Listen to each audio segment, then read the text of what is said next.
ಪ್ರೀತಿಯ ಸೋದರ. ಬಸ್ಸಾಯಿ ಕುಂತನ ಮೇಲೆ ಬಹಳ ಭಕ್ತಿ. ಬರೇ ನಿಮ್ಮ ತ್ರಿಶೂಲಪ್ಪ ಶರಣರಲ್ಲಿ ಶರಣರಾಗಿ ಕುಂತಿಲ್ಲ, ಅದ್ಭುತ ಕಲಾವಿದರು ಅವರು, ಒಳ್ಳೆ ತಬಲಾ ವಾದಕರು. ಇಂಥ ಶರಣರು ಸರಳ ಮಲ್ಲಪ್ಪ ಶರಣು ನಮ್ಮ ಸೋದರರಾಗಿರ್ತಕ್ಕಂಥ ನಮ್ಮ ಕಾಳಹಸ್ತೇಂದ್ರ ಸ್ವಾಮೀಜಿಗಳು ಅಷ್ಟೇ ಸರಳತನ.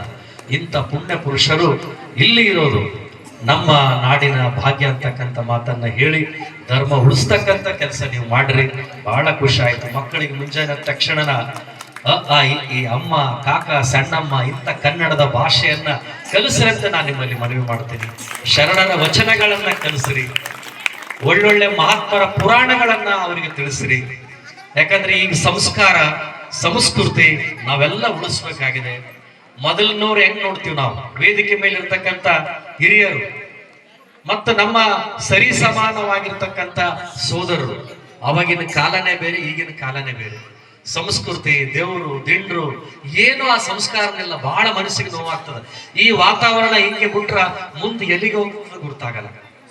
ಅದಕ್ಕಾಗಿ ಅವೆಲ್ಲ ನಾವು ಕಂಟ್ರೋಲ್ ಇಡಬೇಕಾದ್ರೆ ನಮ್ಮ ಮಕ್ಕಳಿಗೆ ಒಳ್ಳೆ ವಿದ್ಯಾವಂತರಾಗಿ ಬುದ್ಧಿವಂತರಾಗಿ ಎಲ್ಲರೊಂದಿಗೆ ಬಾಳಬೇಕಾದ್ರೆ ಇಂಥ ಪುರಾಣಗಳು ಪ್ರವಚನಗಳು ಬಹಳ ಮುಖ್ಯ.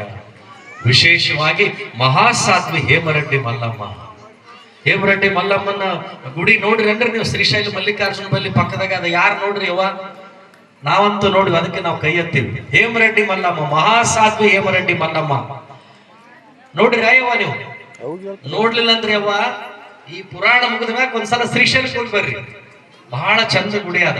ಆಗ್ಲಿ ಏನ್ ತಪ್ಪದ, ಕೈಲಾದವರು ಪಾದಯಾತ್ರೆ ಹೊಂಟಾರ ನೋಡ್ರಿ. ನಾ ಇಲ್ಲಿಂದ ನೋಡಿದೆ, ಸಾವಿರಾರು ಜನಸಂಖ್ಯೆ ಇವತ್ತ. ಶ್ರೀಶೈಲ ಮಲ್ಲಿಕಾರ್ಜುನ ಭ್ರಮರಾಂಬಿಕಾ ಹೇಮರೆಡ್ಡಿ ಮಲ್ಲಮ್ಮ ಆ ತಾಯಿಯನ್ನ ದರ್ಶನ ಕೊಂಟಾರ. ಬಹುಶಃ ನೀವು ಇಲ್ಲಿಂದ ಅಲ್ಲಿಗೆ ಹೋಗ್ಬೇಕಾಗಿಲ್ಲ, ಈ ಪುರಾಣವನ್ನ ಇಲ್ಲಿ ಕೇಳಿದ್ರೆ ಸಾಕು, ಆ ತಾಯಿನೇ ನಿಮಗೆ ದರ್ಶನ ಕೊಟ್ಟು ನಿಮ್ಮ ಕನಸನ್ನ ನನಸು ಮಾಡ್ತಾಳ. ಒಳ್ಳೆ ಜೀವನ ನಿಮ್ಗೆ ಲಭಿಸ್ತದ. ನಮ್ಮ ರೈತರ